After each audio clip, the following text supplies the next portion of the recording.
5 రాష్ట్రాల ఎన్నికల ఫలితాలు ప్రారంభమయ్యాయి. ప్రతి రౌండ్‌కు ఒక ఉత్కంఠత నెలకొంది. ఆధిక్యత అనేది మారిపోతుంది.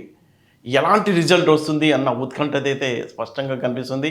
తమిళనాడులో అయితే ఎవరు ఊహించని విధంగా టీఎంకే పార్టీ దూసుకెళ్తుంది. ఢిల్లీలో గతంలో ఆప్ ఎవరు ఊహించినట్టు అధికారంలోకి వచ్చినట్టు టీఎంకే కూడా అలాంటి మ్యాజిక్ చేస్తుందా అన్న ప్రచారం జరుగుతుంది. మరోవైపు బెంగాల్లో అయితే మమతా బెనర్జీ కూడా తన సమీప ప్రత్యర్థితో వెనుకంజలో ఉన్నారు. సీఎం సీట్ ఆమె పోటీ చేసిన స్థానంలో. అయితే మనం మొత్తం 5 రాష్ట్రాల ఎన్నికలకు సంబంధించి ఫలితాలకు సంబంధించి మనం చూసుకున్నట్లయితే మొత్తంగా 824 అసెంబ్లీ స్థానాలు ఉన్నాయి. వీటికి సంబంధించిన టోటల్ ఫలితాలు రావాలంటే సాయంత్రం 4-5 వరకు అవ్వచ్చు. మరో గంటలో ట్రెండ్ అయితే క్లియర్గా కనిపిస్తుంది. మనం చూసుకున్నట్లయితే పశ్చిమ బెంగాల్లో 294 స్థానాలు ఉన్నాయి. అయితే ఇక్కడ గెలవాలి అంటే మ్యాజిక్ ఫిగర్ 148. అయితే ఇప్పుడు వరకు వస్తున్న ట్రెండ్స్ని బట్టి కనుక మనం చూసుకున్నట్లయితే టీఎంసీ పార్టీకి కేవలం 105 స్థానాల్లో ఆ పార్టీ ముందంజలో ఉంటే బీజేపీ 128 స్థానాల్లో దూసుకుపోతుంది. ఇంకా 47 స్థానాలకు సంబంధించిన ఫలితాలు ఇంకా రాలేదు. అంటే అక్కడ స్పష్టంగా కనిపిస్తుంది బీజేపీ టీఎంసీల మధ్య నువ్వా నేనా అన్నట్టు పోటీ అనేది స్పష్టంగా కనిపిస్తుంది. మరోవైపు బీజేపీ దూసుకెళ్తుందని కూడా మనం చెప్పుకోవచ్చు. తమిళనాడు రాష్ట్రంలో కనుక మనం చూసుకున్నట్లయితే ఇక్కడ టోటల్గా 234 అసెంబ్లీ స్థానాలు ఉన్నాయి. అక్కడ మ్యాజిక్ ఫిగర్ ఏంటంటే 118, 118 స్థానాల్లో వస్తే ఆ పార్టీ అధికారంలోకి వస్తుంది. అయితే అక్కడ ఇప్పటి వరకు వస్తున్న ట్రెండ్ కనుక మనం పరిశీలించినట్లయితే టీఎంకే 84 స్థానాల్లో దూసుకుపోతుంది. ఏఐడిఎంకే 59 స్థానాల్లో, డిఎంకే కేవలం 54 స్థానాల్లోనే. అన్ని సర్వేలు మనం చూసాం డిఎంకే దూసుకుపోతున్నట్టు, అధికారానికి దగ్గరగా ఉన్నట్టు.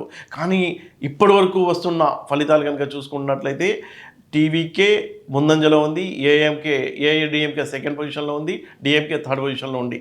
అయితే ప్రతి రౌండ్లో ఫలితాల ఆధిక్యత అనేది మారిపోతుంది కాబట్టి ఎలాంటి రిజల్ట్ ఉంటుంది అనేది ఇప్పుడే చెప్పడం అంత ఈజీ కాదు. ఇక మనం చూసుకున్నట్లయితే కేరళలో 140 స్థానాలు ఉన్నాయి. ఇక్కడ మ్యాజిక్ ఫిగర్ ఏంటంటే 71 స్థానాలు ఎవరైనా పొందితే వాళ్ళు ఈజీగా అధికారంలోకి రావచ్చు.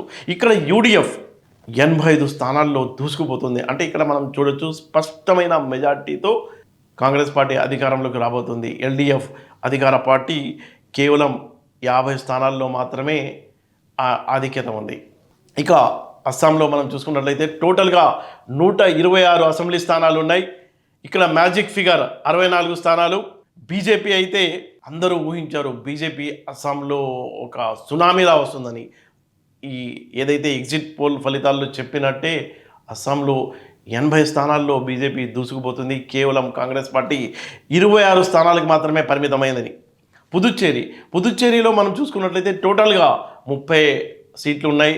అక్కడ మ్యాజిక్ ఫిగర్ 16 సీట్లు ఎవరైనా గెలిస్తే వాళ్ళు సీఎం పీఠాన్ని అధిరోహించవచ్చు. అయితే బీజేపీ అక్కడ కూడా స్పష్టమైన మెజార్టీ, క్లియర్గా మెజార్టీ 21 స్థానాలు, మ్యాజిక్ ఫిగర్ 16. అంటే ఇంకా వాళ్ళు పండగ చేసుకుంటున్నారు. అక్కడ బీజేపీ ఆఫీస్ దగ్గర కూడా సెలబ్రేషన్స్ ఈ 2 రాష్ట్రాలకు సంబంధించి స్టార్ట్ అయిపోయినాయి.